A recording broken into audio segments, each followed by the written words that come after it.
বন্ধুরা, আমি তোমাদের অলিকা চলে এসেছি আজকে একটা অন্যরকম ভিডিও নিয়ে। দেখো আমার ফুলসোনা কত দুষ্টুমি করে, সকাল থেকে গলাটা বের করে দেয়, কাকে দেখবে কখন কি দেখবে বলে আমি সকাল সকাল ফুল আনার জন্য বেরিয়ে গেলাম। আমি দেখো গাছে ফুল তুলতে গেছি, দেখি আমারও ঘুম থেকে ওঠার আগে সবাই এসে ফুলগুলো তুলে নিয়ে গেছে। আমি মাত্র 3টে ফুল পেয়েছি। 3টে ফুল পেয়ে আমি খুশি, অনেকে বেশি চাই না, অল্পতে খুবই খুশি হয়ে যায়। 3টে ফুলের মধ্যে 2টো আমি ঠাকুরের রসনে দেবো, একটা জলের মধ্যে দেবো। তারপরে আমি ফুল নিয়ে একটুখানি গান টান গাচ্ছিলাম, সেই গানটা তোমাদেরকে শোনালাম না, যে অবস্থা গলার আমার সেই জন্য। দেখো দেখো সকালবেলা ফুল টুল নিয়ে সুন্দর একটা ফুলে সাজিয়ে নিয়েছি, এটা আমাকে অঞ্জনা দিয়েছিল। তারপরে আমার সোনা বাবার ঘরে ঢুকে গেলাম। সোনা বাবার ঘরে একটা সুন্দর বিছনার চাদর পেতে দিলাম হলুদ কালারে, দেখছো। তারপরে সোনা বাবার বালিশের কভারগুলো হলুদ রঙের, 2টো বালিশ বিছনা আমাদের সুন্দর করে পেতে দিলাম, সুন্দর করে গুছিয়ে দিলাম সোনা বাবার ঘরটা। তারপরে একটু ঘরটা মোছার জন্য রেডি হয়ে গেলাম।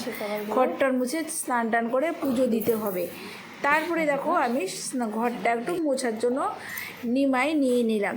এই নিমাইটা দিয়ে আমি সকাল সকাল ঘর মুছে ঘরটা খুব ক্লিনিক হয়ে যায়, আর একটুকু পোকামাকড় কিচ্ছু থাকে না।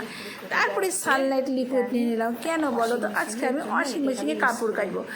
এক ওয়াশিং মেশিন, বিছনার চাদর আছে 2টো না 3টা, বালিশে কভার অনেক কিছু আছে। তারপরে আমি বিছনা ওয়াশিং মেশিনটাকে আমি অন করে দিলাম। আমি ওয়াশিং মেশিনটা অন করলাম। আমাদের ওয়াশিং মেশিনটা একটু কম করা আছে, 37-এ হয়ে যায়। তারপরে দেখো 37 থেকে 0-তে আসলো, এই দেখো আমার কাপড় কমপ্লিট হয়ে গেল। তারপরে হচ্ছে এখন আমি সুইচ অফ করে দিচ্ছি, আর কাপড়গুলোকে এখন আমি বের করে নিব। কাপড়গুলা কিন্তু আসলে এত ওয়েদার খারাপ, যখন তখন বৃষ্টি নামছে, রোদ উঠছে, কাপড়গুলো শুকাচ্ছে না। ওয়াশিং মেশিনে দিলে কাপড়টা একদম শুকনো বের হয়ে যায়, একটু রোদ্রে রাখলেই ঠিক গন্ধটা চলে যায়।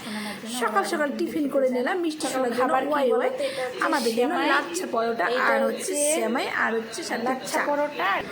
তোমাদেরকে তো দেখেছি লাচ্ছা পরোটা আনলে কত উপকার হয়। সকাল সকাল রুটি আটা ছানতে হয় না, রুটিটাকে হালকা একটু তেলে ভাজো বা এমনি ছেঁকে নাও, তাতে সুন্দর খাওয়া যায়। তারপরে সাথে চা নিয়ে নিলাম, আর একটু সেমাই দিয়ে আমি রুটি খেতে বসে পড়লাম। সকাল সকাল একটু কিছু না খেলে শরীরে শক্তি সেরকম পাওয়া যায় না ঠিক মতন। কাজ করব কি করে বলো। আমার কিন্তু স্নান টান করে পুজো টুজো কমপ্লিট হয়ে গেছে। তারপরে আমি সকালের খাবারটা খাই। আমি সকালে স্নান টান করে নিয়ে সকালে খাবারটা খেতে বসি। তারপরে দেখো আমার পিউসোনা খেলার জন্য স্থির হয়ে গেছে। ও একটু খেলতে ভালোবাসে, বাচ্চা মানুষ, ও তো খেলবেই, সেজন্য খেলার জন্য বসে গেল। আমি একটাতে ডাল আর একটাতে ভাত, আজকে বেশি আমার টেস্টি রান্না নেয়, সেই জন্য আমি রান্নাটা তোমাদের সাথে শেয়ার করলাম না। তারপরে দেখো আমি বাড়ি যাব ঘুরতে, সেই জন্য গডরেজে খুলে দেখি একটাও কাপড় মানে পরার মতো নাই, এত কাপড় দেখছো।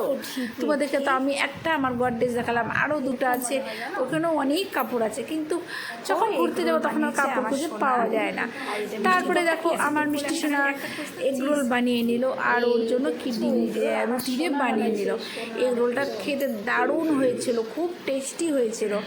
আমার মিষ্টি সোনা এক দিন এক একটা করে চেষ্টা করে এগরোল, কোনো সময় হচ্ছে মোমো, কোনো সময় অনেক রকম টেস্টি খাবার বানায়, সাথে দার্জিলিং চা নিয়ে বসে পড়ে।